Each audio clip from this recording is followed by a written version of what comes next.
So when you arrived at the host home half an hour early, the first thing you want to do before you display out your food would be to display our products. So you want to make sure the hosting reward frame is here, a prominent place so that people can know and see it. And then you go ahead and display our sauce this way, along with the label, so people, if they wanted to read the nutritional value, they can just pick it up versus kind of pick the jar from here.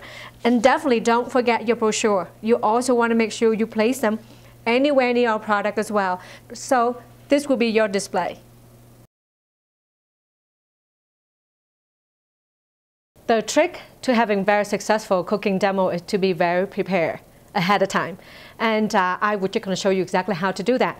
You know, I love to have a cooler, and I normally buy the one that with the handle on like this, so when I walk everywhere, it's easier. It's easier on your back, and then of course you don't bump into people, you know. So this is what I'm going to do. Since we don't know where people are going to have us do the cooking at, sometimes it can be on their beautiful dining table, I always make sure I bring a tablecloth with me.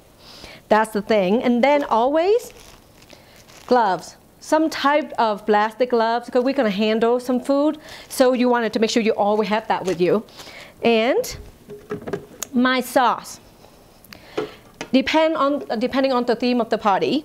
In this particular case, we're doing the basic theme, so I'm going to have some blueberries, and what I do is I portion everything out. We have this 4 ounces cup that are really easy to do. So what you do is at home, you warm the sauce up, and then you put them in here. So by the time you get to the host house, you don't bother them running into the microwave and things like that. Most of them don't mind at all, but you know, why create more stress? So you just want to make sure you have everything ready. So I'll put them all out here. We're doing the beef today, so I'm going to have my essential cooking sauce. We're doing the green curry, for example. We're going to have that as well. I portion everything out based on how many people I know we coming to the party. Because remember, I've been talking to the host up until now. And I would know how many people they're planning on coming. At least, and I'm planning for enough food so that they can have enough sample to try out the sauce.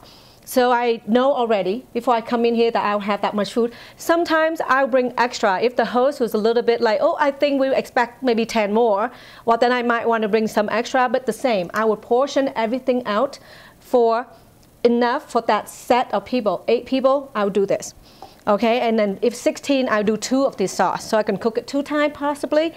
And all of these sauces are the dipping sauce. This is what we want people to try our sauce, so we don't necessarily have to cook with them. So we want to have them so they can dip them with bread or, you know, vegetable sticks. In this case, we always use celery sticks. So I'm having the silky coconut, the kaffir lime.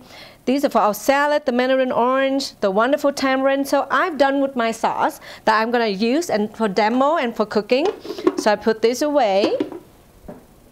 And as part of the recipe, we're going to be giving you what you really need to bring based on a certain theme of the party. But for this particular one, paprika is needed, so I have that.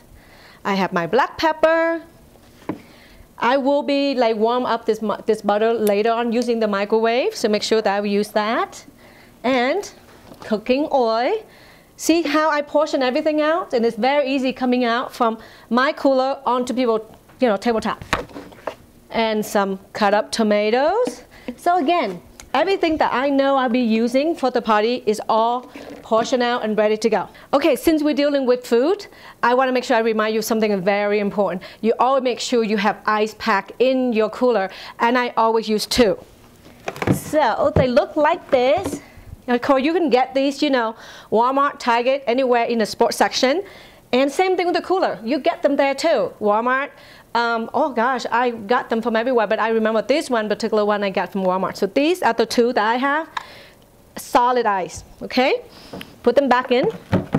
Because you want to make sure you don't want to bring all the meat out before you're ready to cook. So you want to make sure you leave the fresh meat in the cooler until you're ready to do that dish, guys. So, and then everything else, I was going to show you anyway what I pack. So you see, so I'm going to set everything up here for you.